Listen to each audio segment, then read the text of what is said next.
Okay, well, Peter and I mean, Peter was brand new to this thought leadership world with me. He and I co-created a lot of this stuff early on. I would fib a little bit and I would say that he was fully responsible for all my success early on. And and as a result, you need to talk to this guy who knows his shit about building thought leaders. Wow. Record that one, Peter.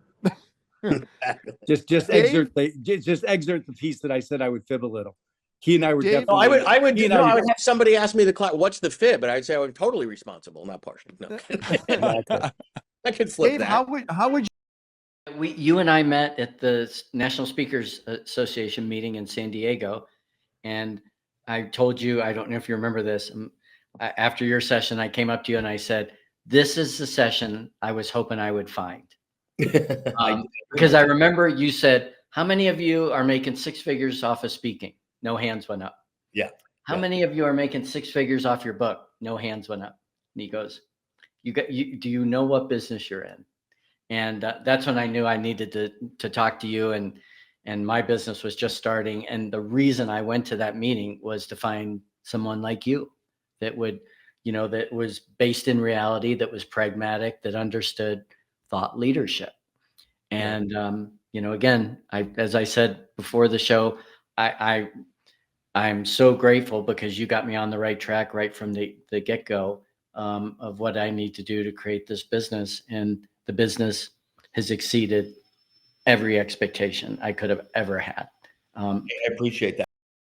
Hey, Peter, I am super fan of yours. So continue doing what you do. You make the life better for all of us who are in thought leadership. And I'm telling you, if you're out there today, and I wasn't paid, this is not a paid promotion, people.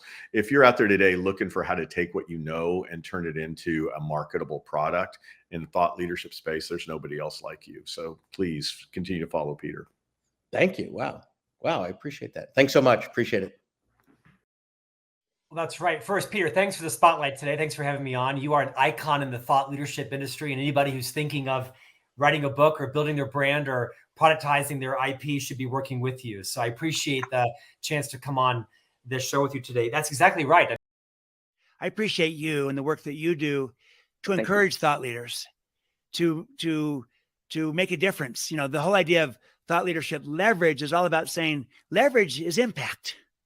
And you can have more impact. And so, yes, you can also build a business model around it that can be sustainable so that you can have more impact yet again. Because we adopted the mantra, I think I shared this in our earlier call, if there's no margin, there's no mission. And so if you're really mission driven as a thought leader, to be able to scale that, to be able to build a business model that works will enable you to reach more people with your mission and to have a greater impact at scale and have, and feel like your purpose is being better met. And so you're playing a great role in that, because many times us as thought leaders, we're so altruistic. We so much want to make a difference that we often don't focus enough on the business model and the business of thought leadership, and which is also important so that we can have the mission and the purpose of thought leadership. And you help bridge that gap, Peter. So I commend you for that. Oh, thank you so much. Thanks, man. I'm a big fan of TLL, brother. Thought leadership level. I'm not kidding, man. I really, for you to be able to take an idea and a theory and a movement and a book and a business that's launching, it's a startup. Yeah, no, it's a total startup. And to be able to take that and provide products and tools and assessments and diagnostics around it that can companies that can identify gaps in their own experience and their own culture, but take it to mass market where we could take this movement and really make it big.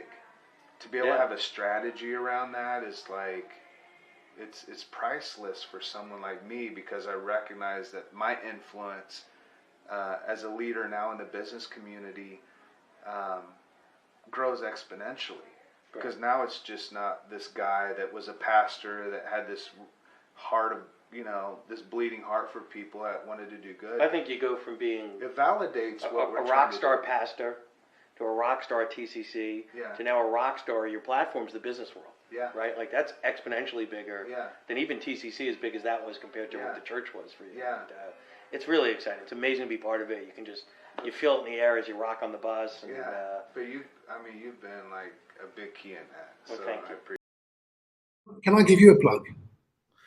Sure. So anybody Who out says there, no to that, right? You can give me two.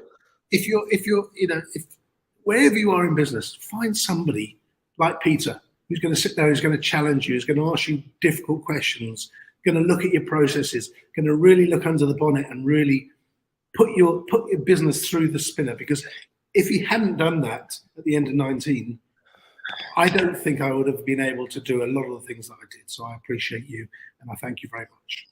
Thank you.